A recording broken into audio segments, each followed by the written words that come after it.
Hello friends, मैं हूं अर्पित और आपका स्वागत है लॉर्ड्स ऑफ लिटरेचर पर। दोस्तों, आज हम जिस पोएम को डिस्कस करेंगे वो है जॉन डन की ए वैलेडिक्शन फॉरबिडिंग मॉर्निंग। ये पोएम जॉन डन ने अपनी वाइफ एन मूर के लिए 1611 में तब लिखी थी जब वो अपने फ्रेंड सर रॉबर्ट ड्रूअरी के साथ कुछ हफ्तों के लिए फ्रांस जा रहे थे। और इस वजह से उनकी वाइफ, जो कि उस वक्त प्रेग्नेंट थी, काफ़ी निराश हो गई थी। जॉन डन को उनकी इंटेलिजेंट पोएट्री के लिए जाना जाता है। और यहाँ इस पोएम के माध्यम से जॉन डन ने जिस खूबसूरती से अपनी वाइफ को समझाया है कि कुछ हफ्तों के लिए उनके एब्सेंस को उन दोनों के बीच सेपरेशन और लेमेंटेशन का कारण नहीं बनना चाहिए, वो वाकई में लाजवाब है। तो आइए चलिए शुरू करते हैं इस पोएम को। और हमेशा की तरह शुरुआत करेंगे इसके टाइटल से। इसका टाइटल है ए वैलिडिक्शन फॉरबिडिंग मॉर्निंग। वैलिडिक्शन का मतलब है फेयरवेल स्पीच, यानी कि विदाई भाषण।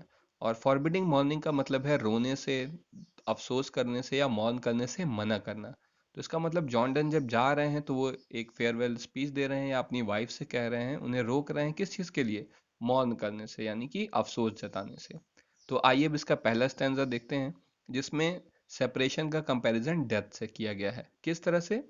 देखिए, as virtuous men pass mildly away and whisper to their souls to go. यानी कि जिस तरह से जो वर्चुअस मैन होते हैं, जो नोबेल लोग होते हैं, वो माइल्डली अवे, पास हो जाते हैं, माइल्डली अवे यानी कि इस दुनिया से शांति से चले जाते हैं।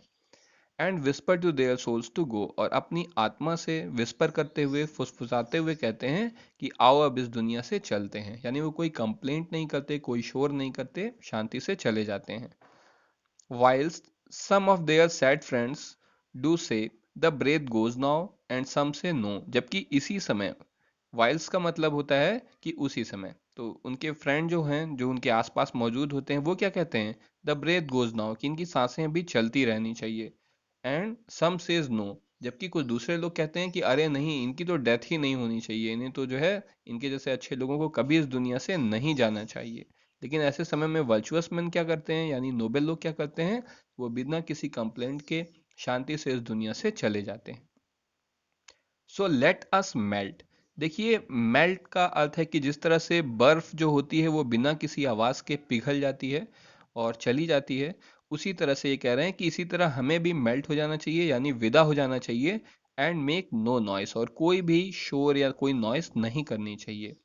नो टीयर फ्लड्स, हमें कोई जो है आंसुओं के सैलाब नहीं ला देने चाहिए। नो साई टेम्पेस्ट, और ना ही साई मतलब आहें, टेम्पेस्ट मतलब तूफान।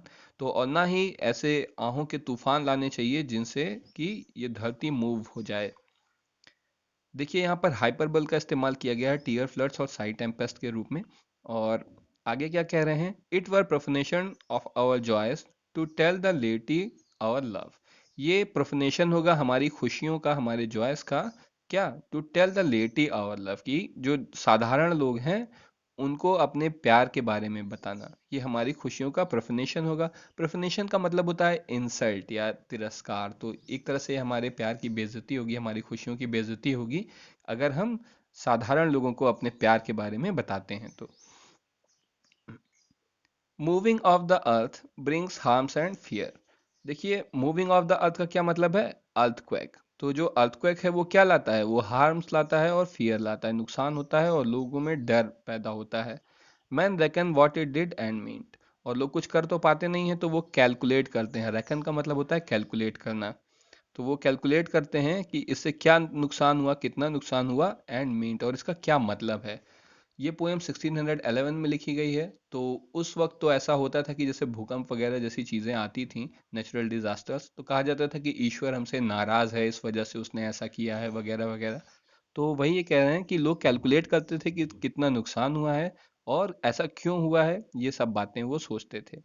But trepidation of the sphere, trepidation का मतलब भी है मूवमेंट। तो लेकिन जो ट्रेपिडिशन है स्फीयर्स का, यानी कि जो प्लैनेट का ट्रेपिडिशन है, जो प्लैनेट का मूवमेंट है, दो ग्रेटर फार, हालांकि वो बहुत अधिक दूर तक होता है। देखिए, अर्थक्वेक क्या है, उसमें तो धरती अपनी ही जगह पर थोड़ा सा हिलती है और उससे इतना नुकसान हो जाता है। लेकिन जो प्लैनेट्स का मूवमेंट है, जो सूरज के चारों ओर हो रहा है, वो क्या हो रहा है? वो तो बहुत दूर तक मूव करते हैं, लेकिन फिर भी इससे किसी को कोई नुकसान नहीं होता है। देखिए, यहाँ पर एक तरह से जॉन डन बता रहे हैं या दिखा रहे हैं कि उन्हें कितना जानकारी है सोलर सिस्टम के बारे में भी, क्योंकि ये बहुत पुरानी बात है। आज तो सभी लोग जानते हैं सोलर सिस्टम के बारे में, लेकिन ये उस वक्त भी इतना जानते थे, और ये कह रहे हैं कि जो प्लैनेट्स होते हैं वो तो बहुत दूर तक मूव करते हैं लेकिन उनसे किसी को कोई नुकसान नहीं होता, जबकि जो मामूली सा जो अर्थक्वेक है, थोड़ा सा मूवमेंट है धरती का, उससे इतना नुकसान हो जाता है। तो कहने का मतलब ये है कि जो बड़ी चीजें हैं, जो बड़े लोग हैं, उनसे किसी को कोई नुकसान नहीं होता, जबकि जो छोटी मोटी बातें हैं उन्हीं से लोग परेशान होते हैं। डल सबल्यूनरी लवर्स लव। सबल्यूनरी का मतलब होता है सांसारिक। तो जो इस संसार के जो सांसारिक डल लवर हैं, उनका जो प्रेम है, हु सोल इज सेंस, जिनकी जो सोल है वो सेंस है, यानी कि इनका प्रेम जो है वो फिजिकल लव है। कैन नॉट एडमिट एब्सेंस, वो एडमिट नहीं कर सकते, स्वीकार नहीं कर सकते एब्सेंस को। क्योंकि because it doth remove those things which एलिमेंटेड it, क्योंकि ये उन चीजों को रिमूव कर देते हैं जिनसे कि ये बना होता है। फिजिकल लव है तो वो जाहिर सी बात है कि शरीर से संबंधित है, और अगर एब्सेंस होगा तो ऐसा लव जिंदा ही नहीं रह सकता, यही ये कह रहे हैं। But we by a love so much refined, लेकिन हम जो हैं, हमारा प्रेम, हम अपने प्रेम के द्वारा इतने ज़्यादा रिफाइंड हो गए हैं, यानी इतने ज़्यादा परिष्कृत हो गए हैं। जैसे रिफाइंड ऑयल आप लोग यूज़ करते हैं, रिफाइंड ऑयल, तो वही है कि हम जो है अपने प्रेम के द्वारा इतने ज़्यादा परिष्कृत हो गए हैं that our selves know not what it is, कि अब हम भी नहीं जानते हैं कि ये कैसा हो गया है, या अब हम कैसे हो गए हैं, हमारा ये प्रेम कैसा है। Inter assured of the mind, और हम एक दूसरे के माइंड से इतना ज़्यादा जुड़े हुए हैं। Careless eyes lips and hands to miss, कि अब हम बहुत कम जो है केयर करते हैं किन चीज़ों की, आइज की, लिप्स की और हैंड्स की, यानी कि टच की। एक दूसरे के आइज को मिस करें, उनके होठों को मिस करें और उनके स्पर्श को मिस करें। अब ऐसा हमारे साथ नहीं होता, हम इसकी बहुत कम परवाह करते हैं, क्योंकि हम इस तरह से एक दूसरे के मन से जुड़े हुए हैं। Our two souls therefore which are one, और हमारी जो दो आत्माएं हैं वो एक ही हैं। दो आई मस्ट गो, तो अगर अब मैं चला भी जाता हूँ, endure not yet a breach, फिर भी हमारा प्रेम क्या होगा, वो एंड्योर होगा, यानी कि वो बना रहेगा।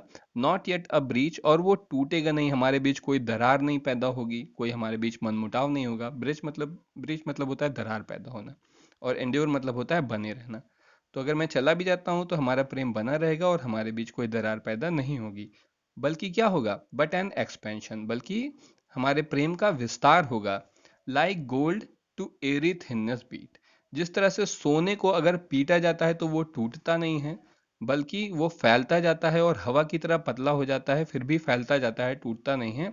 उसी तरह से हमारा प्रेम भी जो है उसका विस्तार होगा और वो टूटेगा नहीं। If they be two, they are two so as stiff twin compasses are two। देखिए पिछले स्टैंजा में इन्होंने कहा था कि हमारी जो दो आत्माएं हैं वो एक ही हैं, लेकिन इस स्टैंजा में कह रहे हैं कि अगर मान भी लिया जाए कि हमारी आत्माएं दो हैं, तो वो इस तरह से दो हैं जैसे कि जो कंपास की दो फुट होते हैं। देखिए एक दो कंपास है, इसके दो फुट हैं, तो हमारी आत्माएं भी इस तरह से दो हैं जैसे कंपास के दो फुट होते हैं। Thy soul, the fixed foot, makes no show to move, but doth if the other do। यानी कि तुम्हारी जो आत्मा है, जो फिक्स फुट है, जो बीच में स्थिर है, वो तो अपनी जगह फिक्स रहती है, मूव नहीं होती, लेकिन वो केवल तब मूव करती है जब दूसरा वाला फुट मूव करता है, यानी कि अपनी जगह पर रोटेट होती रहती है। If they be two, sorry, and though it in the centre sit, और हालांकि ये बीच में सेंटर में बैठी रहती है, yet when the other far doth roam, लेकिन फिर भी अगर जब दूसरी वाली रोम करती है, यानी दूसरी वाले फुट जो है वो मूव करता है, तो क्या होता है, it leans and hearkens after it, तो ये उसकी तरफ लीन करती है यानी झुकी रहती है, एंड हरकेन्स आफ्टर इट यानी उसकी बातों को सुनती है। एंड ग्रोज इरेक्ट, तो इसका मतलब है लीन्स एंड हरकन्स आफ्टर इट का मतलब है कि ये उससे कनेक्ट रहती है, उसकी तरफ झुकी रहती है, उसकी बातों को सुनती है। और and grows erect as that comes home, और ये वापस सीधी कब होती है, जब दूसरा वाला फुट वापस घर आता है, तो ये फिर वापस सीधी खड़ी हो जाती है। Such wilt thou be to me, और तुम भी जो है मेरे लिए इसी तरह से हो।